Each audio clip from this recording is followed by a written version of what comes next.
to something else we learned this week. The President of the United States is a liar, a cynical, reckless, race-baiting liar. And here's the tape that proves it. It's an atrocity. They passed a law saying you can't provide water for people standing in line while they're waiting to vote. Biden was talking about Georgia's voting reform bill. This is what it actually says.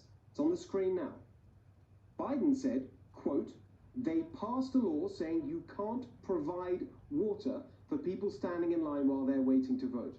The Georgia law literally says that a poll officer can make water available to a voter waiting in line to vote." Did Biden make a mistake? Misspeak? It wouldn't be the first time, to put it mildly. But this wasn't a mistake. He was reciting a Democrat talking point.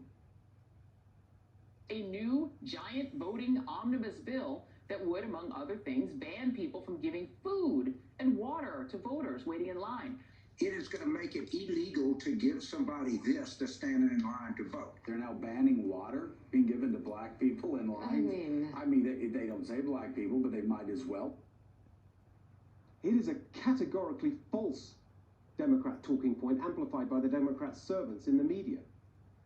If Biden can lie so casually, so brazenly about this, if he can lie about this even though it exacerbates our divisions, our racial divisions, for goodness sake, how can we believe a word he says about anything? And how can we believe that Biden is a moral, decent man, as that fawning PBS reporter nauseatingly declared last week? Restoring the soul of America, Biden should start with his own. Right, joining me now, author of They Never Let a Crisis Go to Waste, The Truth About Disaster Liberalism, Fox News contributor Jason Chaffetz.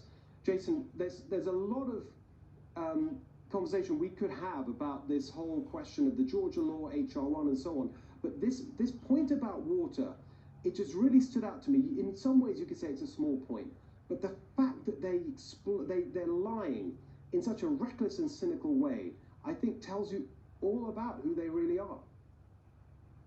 Well, this is right out of the playbook of what the Democrats do. It's try to distract. They try to create a narrative. It's usually a racial narrative. They try to divide Americans, and then they throw out something that's so outrageous that obviously any decent human being would be against it. It just so happens that they pick something that is explicitly wrong, that to the letter of the law that was proposed and passed in Georgia is totally fabricated and inaccurate. And you'll hear most of the talking points of those opposed to the Georgia law talk about it in platitudes at 60,000 feet. But when you actually get down to it, and they say it's about voter suppression, it actually expands the amount of time you get to vote by 3 days.